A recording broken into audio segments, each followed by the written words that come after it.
মাত্রাতিরিক্ত গতি, ফিটনেসবিহীন গাড়ি, চালক ও পথচারীদের অবহেলার কারণে সড়কে মৃত্যুর সংখ্যা বাড়ছে বলে জানিয়েছেন সড়ক ও যোগাযোগ ব্যবস্থাপনা মন্ত্রণালয়ের সিনিয়র সচিব এহসানুল হক।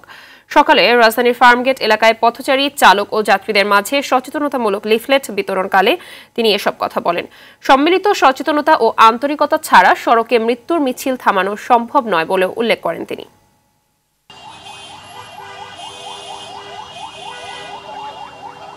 নিয়ন্ত্রণে যদি স্পিডটা থাকে আপনি গাড়িকে সহজেই নিয়ন্ত্রণ করতে পারেন।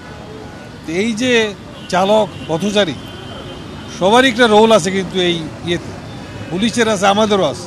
কিছু লোকের ত্রুটির জন্য পুরো বিআরটিকে দায়ী করা যাবে না।